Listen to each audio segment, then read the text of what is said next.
Hello and welcome to LFC Focus. It is pre-match build-up showtime with Liverpool's first midweek Premier League game of the season against Burnley at Turf Moor on Wednesday night. It is that stereotypical, horrible Premier League away against a tough team that play long balls, that play a physical playing style on a cold, what will probably be wet and windy December night away from home. It's going to be a difficult game. It is a real men from the boys game in terms of where Liverpool are at in their Premier League title charge. Certainly in terms of this winter period as well. I think it's a massive test of whether or not we have got the mettle to get through games like this, because this is not the first game of its kind that we will play in December and into the January and February period as well. And it's a period that Liverpool have struggled in a little bit in the past. I think both of the last two seasons we haven't necessarily done that well, certainly when you come into January and the squad has been stretched to its absolute limits in December. So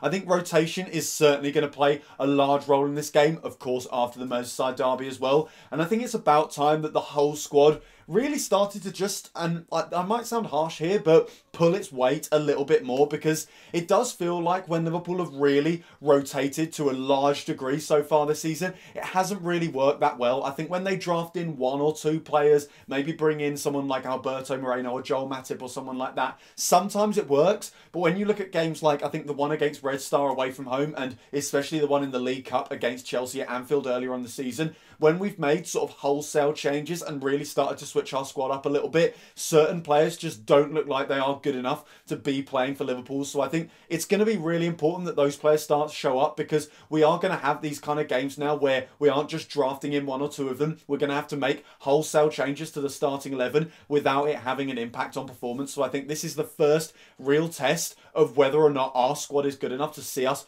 all the way through this title challenge to the bitter end in May, and hopefully we will still be keeping the pace with Manchester City by that point. By the way, sorry that the setup's a bit weird. I'm still trying to get the monitor working. I promise it'll be done by tomorrow evening in time for the post-match video, but for now, you're just going to have to put up with that. It's a pretty cool shirt, isn't it? So I don't think anyone is really complaining that badly. But anyway, team news going into the game on Wednesday night. There has been a little bit of injury news. A few players who are a little bit worse for wear after the Merseyside derby. I'm sure many have already heard about it. Sadio Mane is going to be unavailable for this game because he suffered what sounds like apparently quite a nasty cut on his foot during the game. And it means that he's been walking around in flip-flops, according to Jurgen Klopp. And as Klopp said, another great quote from him, we don't play in flip-flops. So Mane will be unavailable. I think a lot of that is down to the quick turnover between the two games. If it was, you know, this game was next weekend, I'm sure he would have had plenty of time to recover from his cut foot, get out of his flip-flops and back into his New Balance football boots and on that training pitch to get ready for the game. But because it is only 3 days after, and it was a really, really gruelling game between the two sides that, as we all know, went gloriously to the final minute, I think some players are just not going to have been able to bring themselves back up to match fitness in time for this game. Another one of those is Andrew Robertson, who's suffering from a dead leg. Again, the kind of injury that you think it's not really that bad. Surely he can recover from it in time. But the fact of the matter is, even if he's sort of fit and he's recovered from his dead leg by Wednesday night, he won't have done the recovery sessions. He won't have done the sort of build-up sessions preparing for this game. So it just doesn't make sense to risk him and Sadio Mane and players like that when we've got other players in the squad who, in theory, should be able to step up and do the job for them. In other news, Jordan Henderson is, of course, back after sitting out the derby because of the suspension he picked up from his red card against Watford. And I think, in general, we will just see a fair amount of rotation for this game, certainly with players that went the distance and played the whole game against Everton, and ones that sort of had a key role to play during it. I'm thinking of players like FIRMINO, who ran something like 11.4 or 8 kilometres in that game, and I'm pretty sure had the most tackles out of any player from Liverpool or Everton. So players that really, really gave their heart and soul into that game and just aren't going to be ready to make a full recovery in time for this, I think will drop out the side, and we will start to see a lot more fringe players coming through. So as for how I think we're actually going to line up starting 11 wise, I think it's Alisson in goal. Of course it's Alisson in goal. It was never not going to be Alisson in goal. I think the centre-back pairing, I think you stick with Gomez and Virgil van Dijk, simply because if you're making changes in the other areas on the pitch, it makes sense to stick with your first choice centre-back partnership and first choice goalie as well, because if anything does go wrong around them, they've all got a sort of sense of understanding, and they're all absolutely fantastic footballers. That means they can mop up any mess mess that's caused by other players who've been drafted in who aren't necessarily as up to speed as they are. And then at right back, I think we go with Trent Alexander-Arnold. I think maybe shouts to put Gomez there and Lovren at centre-back. But again, I don't really want us to switch it up too much. You could potentially play Nathaniel Clyne, but after his performance against Chelsea in the League Cup, I don't really want to see Nathaniel Clyne playing because he is just so stagnant going forward. And I think Liverpool will look to dominate the game against Burnley. I don't really see him doing that much defensive work. And then at left back, this is where I think we will see a big change. I think Alberto Moreno is going to start over Andrew Robertson. Of course he's going to start. Andrew Robertson isn't available, and I think there aren't really any other half-decent options at left back, apart from maybe putting Milner there. But again, that's the defensive option over the attacking option. And I just think, with the fact that Burnley aren't necessarily that great going forward, I think Moreno will be more than capable of understudying for Andrew Robertson just for this game, especially if he's got Van Dijk alongside him as well, rather than, I think it was Dejan Lovren in the League Cup game against Chelsea where he did make that slightly appalling error to allow Eden Hazard past him. I think in this game, if they try and hit him with diagonal balls and get him in the air or stuff like that, he'll have Virgil van Dijk alongside him to kind of compensate for that. And that is what I mean about playing Gomez and Van Dijk.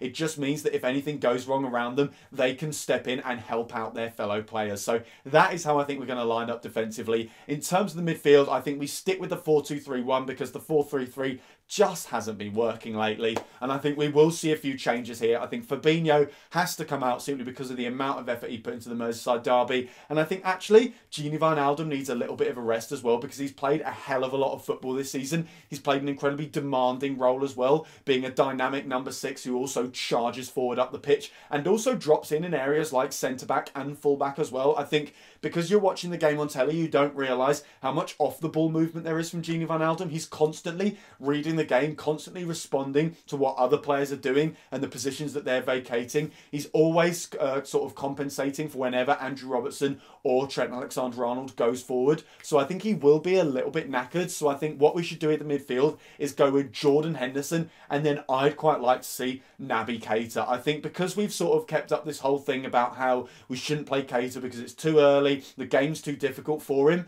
this is probably going to be one of the easier games because Burnley aren't that great at the moment, and he's already dealt with like Palace away, and I think he played a role in games like Leicester away as well, so he knows what kind of atmosphere he's going to be in for and what type of game it will be. And against low quality opposition, hopefully it's a good way to start easing him into the side on a more permanent basis. So I think Keita plays alongside Henderson, two fresh legs in that midfield, and then ahead of them I think you start with Salah at right mid and then Shaqiri in the middle, because both of those players were taken off fairly early in the Merseyside derby. I think both of them were off the pitch by about the 75-minute mark, so they won't have that last sort of mad 20-minute dash in their legs that I think will sort of tell on the other players who did play the full 7 minutes against Everton. So I think both of them are absolutely nailed on to start. I think they start with Salah on the right and then Shaqiri in that more creative number 10 position, where occasionally he can also drop back and sort of form a midfield three to help them out if they start to get overrun by Burnley. And then at left mid, without Sadio Mane, I'm going a bit out there, and I think we should actually start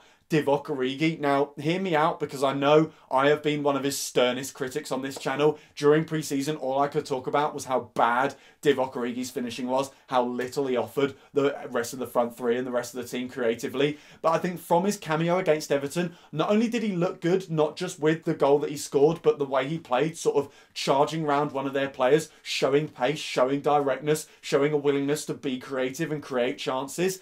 Also, the fact that I just think if we're ever going to play him, this is the perfect time to do it, because his confidence will be sky high. And no matter how highly or lowly you rate him, a Divock Origi in form is an excellent plan B for Liverpool to have. It showed against Everton that it was important to have someone we could bring off the bench and just say, get in their goalkeeper's face, get in their defenders' faces, cause problems in the air. So if we can get Divock Origi into any sort of form whatsoever, then he will be a really important asset for Liverpool, especially in this incredibly congested run of fixtures with games against teams like Burnley away from home. So listen, it could go horribly wrong. He could get hooked at half-time for being terrible, but I do do think it is worth a shot, and especially with Mane unavailable, with several players fatigued after the derby, I think it is worth a go to throw Divock Origi in at left mid, and then I think completing the lineup in the number 9 position is Daniel Sturridge. I think you give Firmino a rest here. He just hasn't looked the same. While it would be good to see him actually play in the number 9 role for this game, rather than playing the number 10 where he has played and shown a pretty poor form recently,